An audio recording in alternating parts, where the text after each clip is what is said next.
Hello বন্ধুরা, মৈনাক চলে এলাম নতুন একটা ভিডিওতে।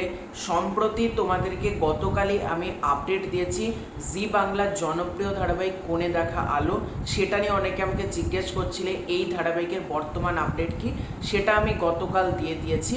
তো কেন বন্ধ করা হলো? বেশ করেছি, প্রেম করেছি, জি বাংলার একটা অন্যতম জনপ্রিয় ধারাবাহিক, অনেকে এটা দেখতে খুব পছন্দ করতো, তারপরেও কেন মাত্র 4 মাসের মধ্যেই এই ধারাবাহিক বন্ধ করে দেওয়া হলো, সেটা নিয়ে আজকের এই ভিডিওতে আলোচনা করব। এর পেছনে এক্স্যাক্টলি কী কারণ রয়েছে সেটা নিয়ে কথা বলবো। তার আগে ছোট্ট অনুরোধ করব, চ্যানেলে প্রথমবার হয়ে থাকলে চ্যানেলটাকে সাবস্ক্রাইব করে দিও। তোমাদের যদি ভিডিওটা ভালো লাগে ভিডিওতে একটা লাইক করো, কমেন্ট করো। তো এই ধারাবাহিক বানিয়েছিল হচ্ছে ব্লুজ প্রোডাকশন, এবং ব্লুজ প্রোডাকশনের আন্ডারে কিন্তু জি বাংলাতে আগে জগদ্ধাত্রী হতো, এবং সেটা শেষ হওয়ার পরে কিন্তু তারা ভেবেছিল যে আবারও ঠিক এত বড় একটা জনপ্রিয়তা পাবে, এবং তারপর তো জি বাংলাতে একের পর এক তোমরা বুঝতেই পারছো ধারাবাহিক বন্ধ হয়ে যাচ্ছে। সেটা আমাদের দাদামণি হতে পারে।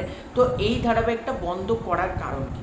সেটা এক্স্যাক্টলি কারণ হচ্ছে এই ধারাবাহিকের যে গল্প সেটা কখনোই কিন্তু দর্শকদের মন ছুঁতে পারেনি। কারণ ধারাবাহিকটা প্রথম জনপ্রিয়তা পেলেও তোমরা যদি ফেসবুকে একটু লেখালেখিগুলো দেখো, প্রত্যেক দর্শকই কিন্তু ধারাবাহিকের এগেনস্টে ছিল বিকজ অফ স্টোরি।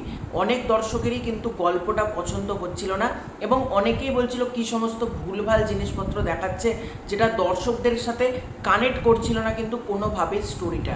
আর যতক্ষণ না একটা স্টোরি কানেক্ট করবে দর্শকদের সাথে, ততক্ষণ কিন্তু সেই গল্পটাকে কিন্তু ভালো বলা যাবে না।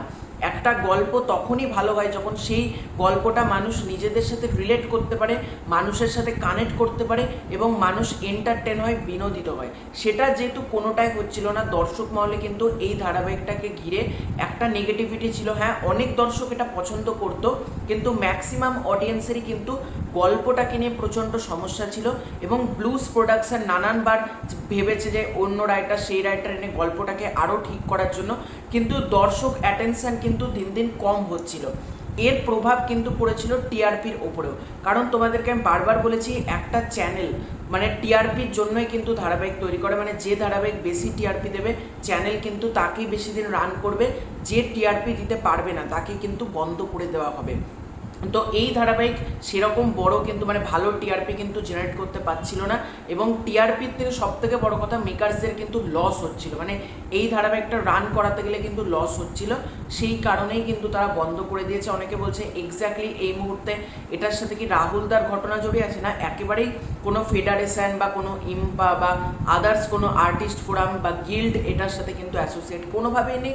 মানে এই ধারাবাহিক বন্ধের পিছনে এটার কোনো কারণ নেই। এটা বন্ধ আর এক্স্যাক্টলি কারণ হচ্ছে দর্শক অ্যাটেনশন যেহেতু কমছিল, টিআরপির গ্রাফ যেহেতু দিনকে দিন কমতে আসছিল, মানে টিআরপিটা আস্তে আস্তে পুরো ডাউন হয়ে যাচ্ছিল, সেই কারণেই কিন্তু এই ধারাবাহিক বন্ধ করে দেওয়া হয়েছে।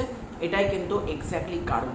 তো তোমরা কারা কারা মিস করেছি, প্রেম করেছি ধারাবাহিক দেখতে অবশ্যই কমেন্ট করে জানিও। খুব শীঘ্রই দেখা হচ্ছে নতুন কোনো ভিডিওতে, ততক্ষণের জন্য বাই বাই।